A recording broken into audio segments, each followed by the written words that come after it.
think this is the fucking best episode we've had. Holy shit.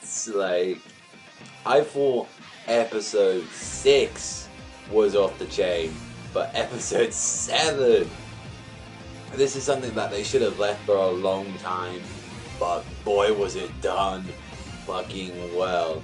So at the start of the episode, you just see like Ryuuko with like MAKO just like eating with the family. You find out some cool little things about like Ryuuko, that apparently, you know, about her father and mother, that she got like, apparently her mum died young, that her father sent her to a boarding school, and it was just sort of like a typical episode at first, where you just see like just dealing with normal shit, and this motherfucker comes out from the throwing knife club, and I'm like, a throwing knife club? Are you fucking serious? Like a folk down class. They got all these stupid ass clubs in here fighting like Ryuuko first thing in the fucking morning. And then she's like, yo, bollocks to that. We'd be able to have a good license. Like, everyone's trying to become a 1-star, 2-star.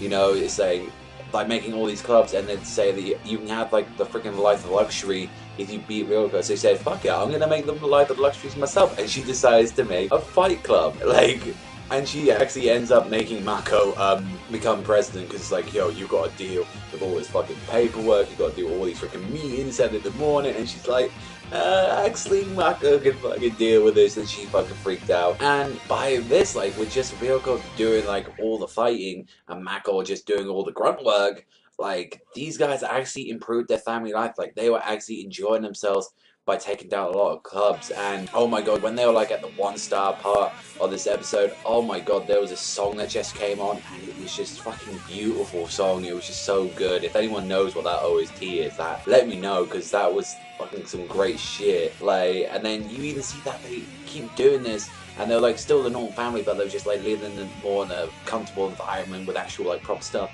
And they move to 2 stars, and they become like all posh and fucking like swanky dank, and it's like you just see them turn into fucking snobs. Like, they just turn into fucking assholes. They just leave Ryuuko there on her own, and then just MAKO, who has the fucking hugest change, is just like acting like all the secretary bitch, and she's up to the point where she's actually nearly into like the freaking student council, deep into the fucking inner circles of it.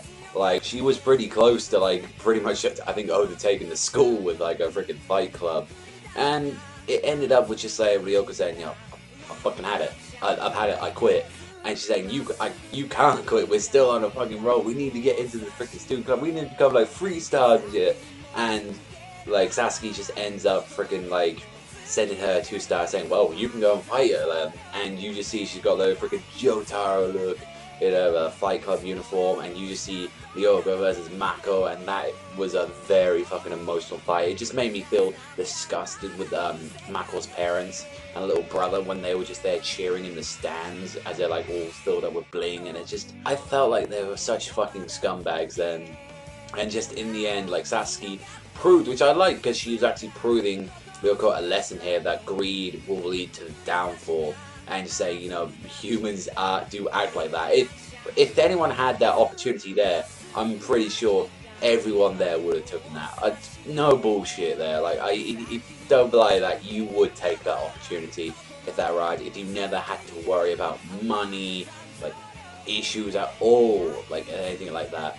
But in the end, MAKO, she could not do it. It's like Ryuuko just stopped it, like attacking her, and she's just like end up like taking off Senketsu, and she was just there beating the shit out of it, and then at the end she just couldn't do the final blow, and she was just like super exaggerated crying, and she's like fucking screaming at her parents like, what are you doing, you fucking scumbags, why are you not stopping me? It was just an emotional episode, and they finally go back to the way they were. She's saying, I give up the fight club, I go back to a no star. I just thought this one was a really good episode of Kill la Kill.